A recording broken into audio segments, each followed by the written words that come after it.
여러분, 기도는 하나님의 응답을 이끌어내는 여러분의 인생의 믿음의 통로예요. 기도는 단지 우리의 바람을 말하는 것이 결코 아닙니다. 기도는 하나님의 뜻을 구하고 그분의 능력을 신뢰하며 우리가 할 수 없는 것을 하나님께 온전히 맡기는 신앙의 행위가 기도라고 하는 것이죠. 말하는 것이 아니라 내 모든 것을 온전히 맡기는, 하나님께 맡기는 여러분의 신앙의 행위가 바로 기도라고 하는 것입니다. 성경 속에 등장하는 수많은 인물들은 위기의 순간, 선택해야 하는 순간, 기쁨과 고통의 순간마다 하나님 앞에 기도했고, 하나님은 그들의 상황과 형편에 따라 그들의 기도에 응답하셨습니다. 알래스카에 사는 스티브라고 하는 청년이 있습니다. 이 청년이 처음 그리스도인이 되어서 교회에 나가게 되었습니다. 그날 목사님은 마태복음 17장 20절의 말씀을 본문으로 하여서 산을 옮길 만한 믿음에 대하여 설교를 하였습니다. 이 스티브는요, 그 설교를 듣는 순간 그 마음 가운데에 겨울마다 눈사태를 일으켜서 어려움을 주는 집 뒤에 있는 산을 생각을 했고, 이제 믿음으로 그 산을 옮겨달라고 기도하기로 결심을 했습니다. 하나님의 말씀을 듣고 날마다 문제가 있는 저 뒤에 있는 저 산을 옮겨달라고 기도하기로 결심을 했어요. 이 소식을 들은 목사님은 은근히 걱정되기 시작을 했습니다. 왠지는 여러분들 잘 아실 거예요. 은근히 걱정이 되어서 차마 이 청년에게는 말할 수 없어서 하나님 앞에 목사님이 기도하기 시작하는데 이렇게 기도합니다. 하나님, 저 스티브로 하여금 응답받지 못할 기도를 중단하게 해 주실 것을 하나님 기도합니다 라고 기도를 했어요. 누가 믿음이 좋은지는 여러분 한번 생각해 보시기를 바랍니다. 그러나 이 스티브라고 하는 이 청년은요, 중단하지 아니하였고 계속해서 기도하기를 시작을 했어요. 이제 목사님의 근심은 더욱더 커져만 갔습니다. 그런데 어느 날 이 스티브가 기도를 시작한 지 40일째 되던 날, 목사님과 이 청년은 현대적인 방법으로 응답하신 하나님의 섭리를 목격하게 되어집니다. 그것이 뭐냐면, 이제 그 추운 땅, 그 알래스카에 새로운 고속도로를 건설하기 위하여서 그 산에 있는 흙을 모조리 실어 나르는 트럭의 행렬이 그것이었던 것입니다. 누구의 기도가 응답됐을까요? 목사님의 기도가 응답됐나요? 너무 무모한 기도도 있기는 하지만 여러분, 우리 기도하는데 한번 고민해 봐야 될 문제가 있어요. 때로 우리는요, 우리 자신이 그 가능성을 따져보고 기도할 때가 있다는 거예요. 이미 내가 기도해야 될 것을 이게 될지 안 될지 그 가능성을 따져보고 하나님 앞에 나온다라는 사실이에요. 이런 일들이 얼마나 많은지 몰라요.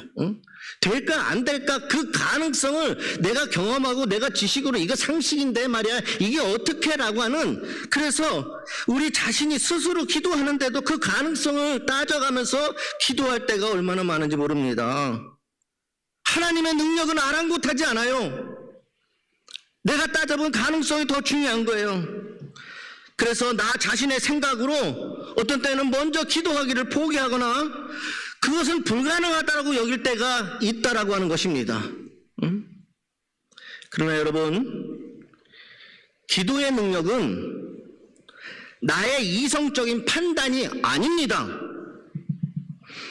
나의 가능성도 아닙니다.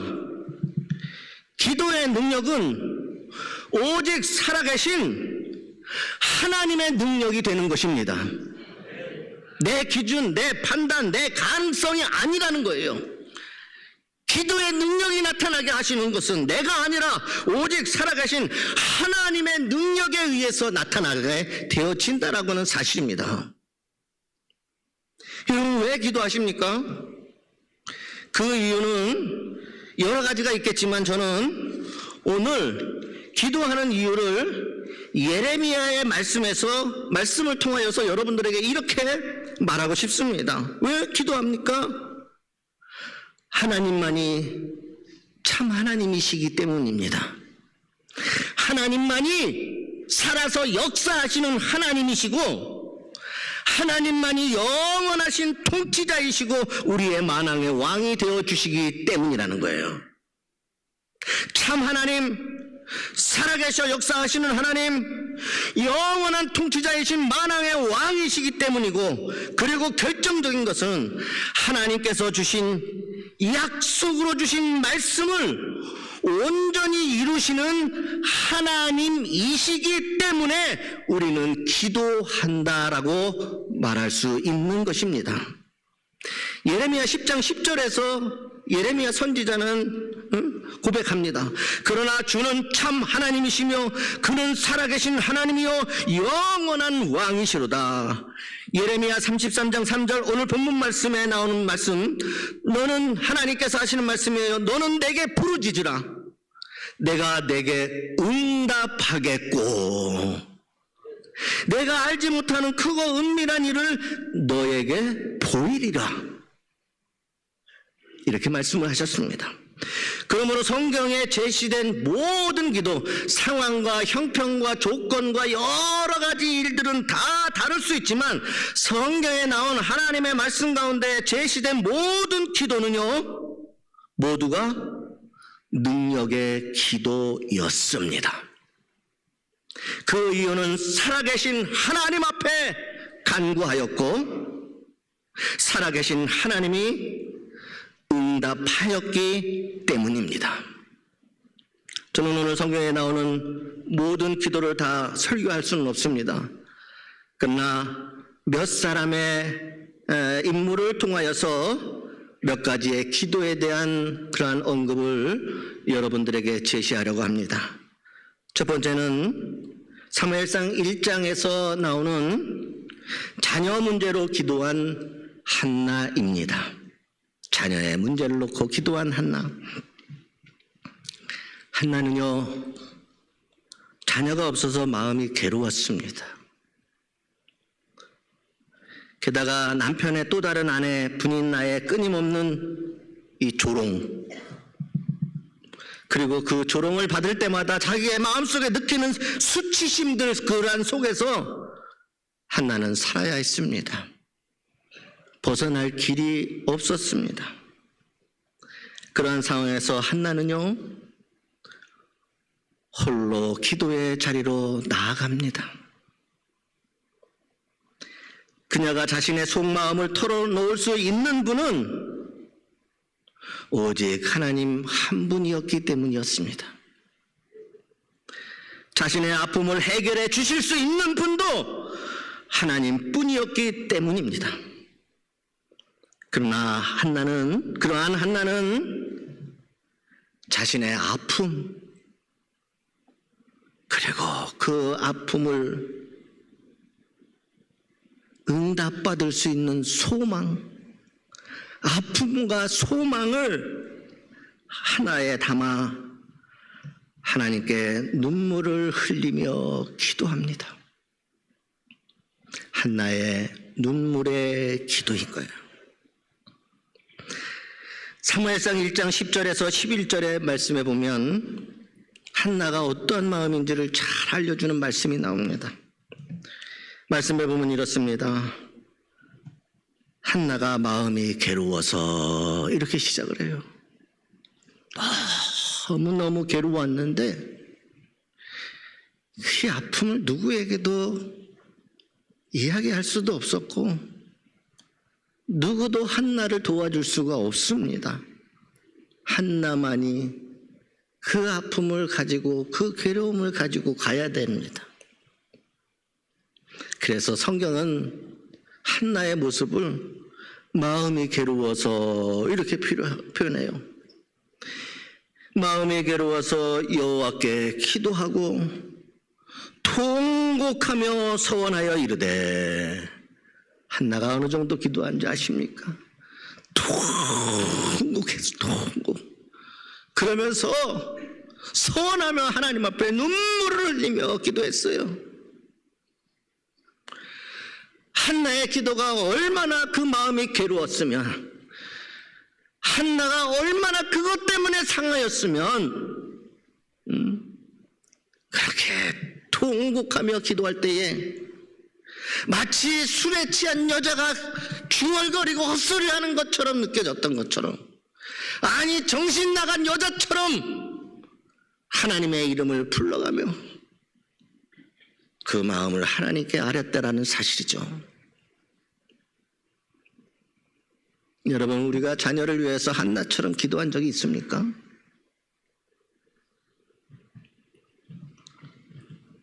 그리고 그렇게 기도하는 한나, 결론은 사무엘상 1장 20절에 그 결론이 나오는데, 한나가 임신하고 때가 이름에 아들을 낳아 사무엘이라 이름하였으니 이는 내가 여호와께 그를 구하였다 함이더라. 이는 내가 여호와께 그를 구하였다 함이더라. 하나님은 간절히 사모하는 자의 애통함과 눈물을 아시는 하나님이십니다.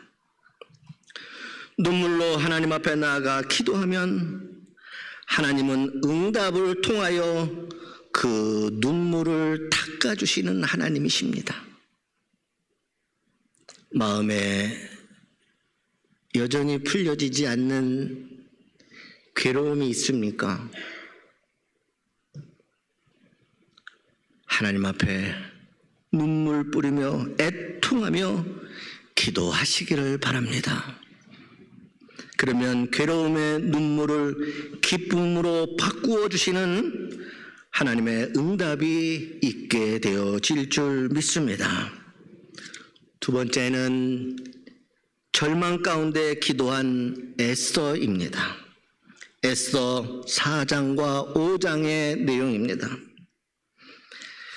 이제 이스라엘 민족이 하만의 계략에 전멸될 위기에 처했다는 겁니다. 전멸된다는 건 무엇입니까? 이제 더 이상 소망도 없고 다 끝났다라는 거예요.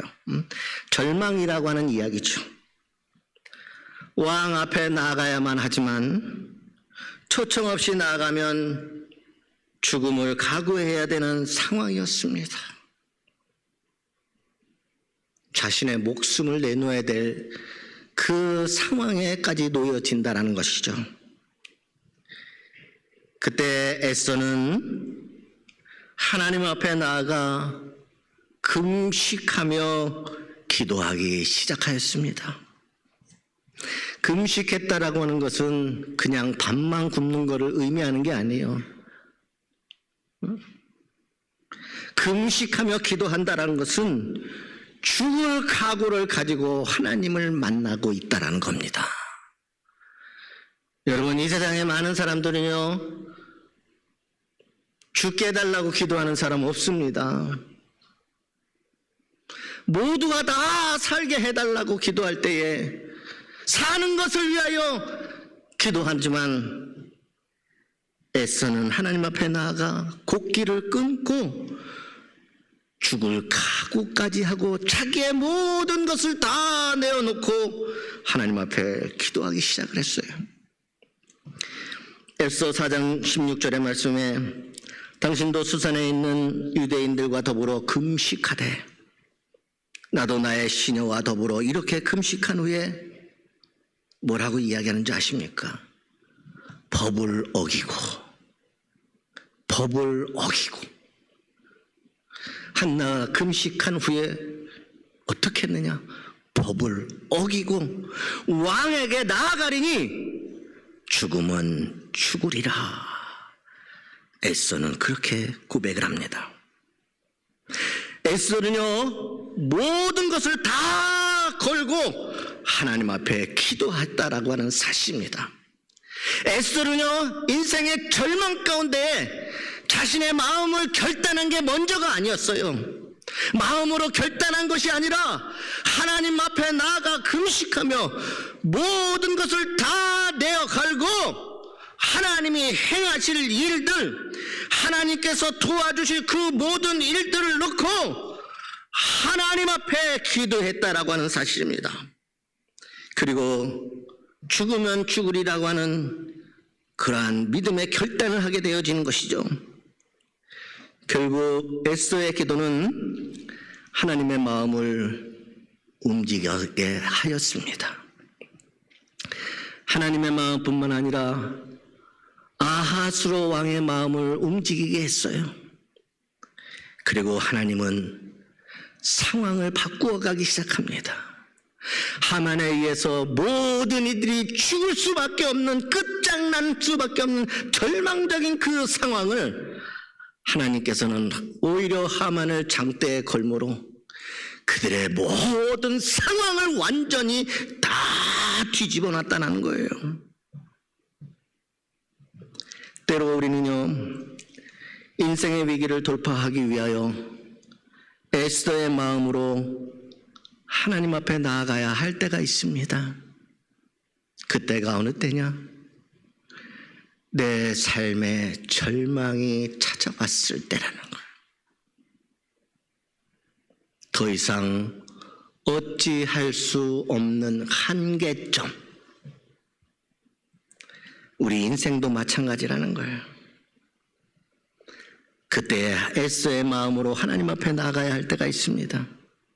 근데 여러분, 그때 머뭇거리지 마시기를 바랍니다. 에스더는 내가 이렇게 할까? 내가 저렇게 할까? 이 방법을 써올까? 저 방법을 써올까? 내 마음을 먼저 어떤 방식으로 해결할까? 그렇게 하지 않았다라는 거예요. 그녀는 절망의 속에서 가장 먼저 하나님 앞에 머뭇거리지 아니하고 생명을 걸고 기도의 자리로 나아갔습니다. 모든 것을 걸고 금식하며 하나님 앞에 나아가면 하나님께서 응답해 주실 줄 믿습니다. 세 번째로 두려움 그리고 위기 가운데 기도한 다윗입니다. 시편 23편이 아니라 저는 오늘 시편 34편의 다윗의 고백의 기도를 소개하고 싶습니다. 다윗은 사울 왕에게 쫓기고 블레셋 왕 아기스 앞에서 미친 척까지 해야 했습니다. 왜 그렇습니까? 죽음의 위기 속에 있었던 상황이었기 때문입니다. 그때 다윗은 하나님 앞에 이렇게 기도했습니다. 시편 34편에 나오는 기도입니다. 다윗은 먼저 하나님 앞에 나아가 기도하기 전에 지금까지 자신이 지나온 모든 인생의 순간순간을 기억해내기 시작했습니다. 광야에서 양을 칠 때에 사자와 곰의 위기 속에서 건져주신 하나님, 어린 나이였지만 골리앗 앞에 당당하게 만군의 여호와의 이름으로 나아갈 때에 그때도 불가능했지만 다윗을 지켜주신 그 하나님을 기억하기 시작했습니다. 사울과 이스라엘을 위하여 나아가 전투하였지만, 그래서 승리하였지만 오히려 질투심으로 인하여 죽음의 위기까지 몰려야 했던 이 다윗, 수없이 많은 사망의 음침한 골짜기로 달렸을지라도 하나님께서 여전히 그의 인생을 붙잡아 주셨고 그의 인생을 지켜주시고 인도해 주신 그 하나님을 먼저 떠올리며 다윗은 기도합니다. 시편 34편 4절에 뭐라고 고백하냐? 내가 여호와께 간구하매 내게 응답하시고 내 모든 두려움에서 나를 건지셨도다. 주님, 나 이렇게까지 해주셨습니다. 34편 6절의 말씀, 이 곤고한 자가 부르짖음에 여호와께서 들으시고 그의 모든 환난에서 구원하셨도다. 34편 7절 말씀, 여호와의 사자가 주를 경외하는 자를 둘러 진치라. 그리고 그들을 건지시는도다. 하나님의 사자가 주를 경외하는 자를 둘러서 이미 진을 치셨고 그를 건져주시는도다. 마지막의 결론은 시편 34편 10절에 다윗은 이렇게 하나님 앞에 선포하며 기도하며 나아가는데, 젊은 사자는 궁핍하여 줄일지라도 여호와를 찾는 자는 모든 좋은 것에 부족함이 없으리로다. 두려움이 왔어요. 위기 가운데 있어요. 그러나 그는 하나님이 행하실 일을, 자신에게 이루어 주셨던 모든 행하신 그 일을 선포하며 기도한 다윗은요, 결국 위기에서 벗어나 살아났고 하나님의 인도하심을 경험하게 되어집니다. 여러분, 믿음으로 산다라고 하는 것은 두려울 때 숨는 것이 아닙니다. 우리는 인생에 어떤 문제나 두려움이 오면 숨을 곳을 먼저 찾는 경우가 얼마나 많은지 모릅니다.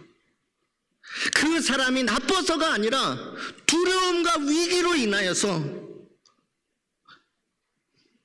우리는 숨을 곳을 찾는 연약한 인생이에요. 그러나 예수 그리스도를 믿는 믿음으로 살아가는 그리스도의 사람들인 여러분들은 두려울 때 숨는 것이 아니라 두려울수록, 위기의 순간이 찾아올수록 지금까지 나에게 행하신 그 하나님께서 여전히 나의 인생을 하나님이 행하신 일들을 사모하며 기도함으로 선포해야 한다는 사실입니다. 다윗의 기도는 선포하는 거였습니다. 여전히 절망과 두려움과 위기가 있지만 하나님이 행하신 일들을 기도의 자리에 나아가 선포하며 하나님 앞에 기도했다는 거예요. 여러분, 우리 주님은요, 곤고한 자의 기도를 외면하지 않으시는 하나님이십니다. 우리가 드려지는 하나님의 행하실 모든 일들을 내 입술을 통하여 선포되어지면 하나님이 들으시고 하나님이 들으시고 하나님이 들으시고. 그래서 우리가 하나님 앞에 행하실 모든 선포의 이 기도는 우리의 인생의 절망을 찬송으로 바꾸는 능력이 되어집니다. 초대교회의 교부인 크리소스톰이라고 하는 분은 기도에 대해서 이렇게 정의를 했어요. 제가 참 좋아하는 글이에요. 기도는 파선당한 자에게 항구이며 물에 빠져 죽어가는 자에게 생명줄이며 넘어지는 자에게 지팡이가 되고 가난한 자에게 보석이 되며 병든 자에게 의사이며, 기도는 우리에게 계속 축복하는 자이며 환난의 구름을 헤치는 자이다 라고 그는 기도를 정의했습니다. 진정 기도는 인간의 불행을 정복하여 인간의 행복의 튼튼한 기초가 되어지며 끊임없이 기쁨의 원천이 되어지게 하는 것이 기도라는 거예요. 저와 여러분은 기도의 능력을 압니다. 그 이유는 우리의 기도를 들으시는 분이 위대하시고 전능하시고 통치자이시며 살아계셔 역사하시는 하나님이시기 때문입니다. 그러므로 기도는 그리스도인이 두 손으로 할 수 있는 일 중에 가장 위대한 일입니다. 우리가 이 두 손으로 할 수 있는 엄청난 일이 아무리 많지만 그리스도인들에게 이 두 손은 두 손으로 할 수 있는 일 중에 가장 위대한 일이 바로 기도라고 하는 것입니다. 세계적인 자동차 회사인 미국의 제너럴 모터스사 최고의 엔지니어였던 찰스 캐틀링은 당대 최고의 기술을 가지고 있었고 업계에서는 물론 사회적으로도 널리 알려져 있던 인물입니다. 그의 손에 의해서 자동차가 만들어지게 되어집니다. 어느 날 한 모임에서 사회자가 그의 신하의 손을 높이 쳐들었습니다. 캐더링 씨, 이 손으로 한 일 중에서 가장 중요한 일이 무엇입니까? 라고 물었습니다. 묻는 의도는 당연합니다. 답은 하나입니다. 사회자는 물론 모임에 참석한 모든 사람들은 모두 자동차를 만들어낸 자동차의 탄생이라고 하는 말을 예상하고 물었다라고는 사실이에요. 당신의 이 신화의 이 손이 지금 이 손으로 한 일 중에서 가장 중요한 일이 무엇입니까? 결론은 자동차를 만든 것이었잖아요. 그 이야기를 다 듣고 싶었고 그 말을 듣기 위해서 그렇게 이야기했는데 그때 찰스 캐털링이라고 하는 사람은 이렇게 말을 합니다. 이 손으로 한 일 중에 가장 중요한 일은 두 손을 잡고 하나님 앞에 기도한 것입니다. 이것은 내가 한 일이 아니라 내가 하나님 앞에 기도할 때에 하나님께서 나의 손을 들어 사용하여 주시고 내 손으로 한 일 중에 가장 중요한 일은 가장 소중한 일은 두 손을 잡고 내 주 하나님께 기도한 일이었습니다. 여러분, 이 고백은 믿음이 없이는 할 수가 없습니다. 이 기도는 기도하지 않고는 할 수가 없는 고백입니다. 이 기도는 하나님의 능력을 의심하면 할 수 없는 기도입니다. 그의 인생에 가장 중요한 건 자동차도 아니고 명예도 아니고 세상에 있었던 그러한 것도 아니었다라는 거예요. 두 손 잡고 기도하는 일. 저는 여러분에게 오늘 말씀의 결론을 이렇게 내고 싶어요. 여러분의 가지고 있는 두 손으로 하는 일 중에 가장 중요한 일이 두 손을 잡고 기도하는 일이 되기를 주님의 이름으로 소망합니다. 자, 결론을 내겠습니다. 무엇을 걱정합니까? 무엇 때문에 괴롭습니까? 무엇 때문에 힘듭니까? 여전히 내 마음 가운데 풀려지지 않는 아픔이 있습니까? 또 여러분들이 정말 마음의 소망을 두고 그렇게 되기를 바라고는 세상의 많은 일들, 여러분, 우리는 기도할 수 있는 인생입니다. 그리스도인들의 기도는 능력이 있습니다. 우리의 기도 역시, 아니 오늘 나의 기도 역시 능력이 있습니다. 왜냐하면 우리의 기도는 살아계신 하나님께서 들으시는 기도이기 때문입니다. 또한 우리의 기도는 우리 자신의 능력이 아니라 살아계신 하나님의 능력이기 때문입니다. 온전히 믿으시기를 소망합니다. 빌립보서 4장 6절에서 7절에 세 번에 보면 이렇게 기록되어집니다. 아무것도 염려하지 말고. 근데 염려하지 말고 그 전에 들어가는 말이 진짜 중요해요. 아무것도. 이거는 되고 저건 안 되는 게 아니라는 거예요. 그거는 내 생각과 내 판단이지, 내 가능성이지, 하나님의 것은 아니라는 거예요. 아무것도 염려하지 말고, 또 앞에 다만 모든 일에 기도와 간구로 너희의 구하는 것을 감사함으로 하나님께 알려지게 하라. 그리하면 모든 지각을 초월하시는 하나님의 평강이 그리스도 예수 안에서 너희의 마음과 생각을 지키시느니라. 여러분, 하나님은 모든 기도의 응답으로 여러분의 인생을 축복하시는 하나님이심을 믿으시기 바랍니다.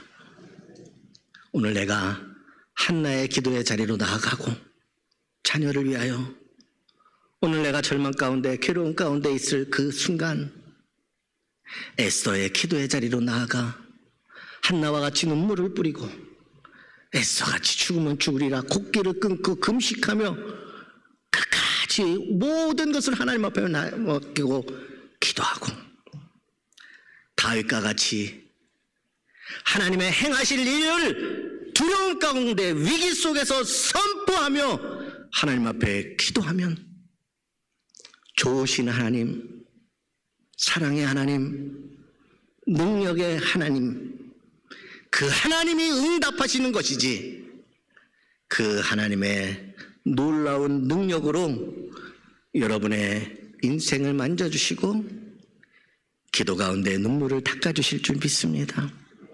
마음의 괴로움도 씻어주시고 여러분의 인생의 상처들도 다 아물게 하시고, 한나의 상처가 얼마나 깊었을까요? 근데 하나님 사무엘만 주신 게 아니에요.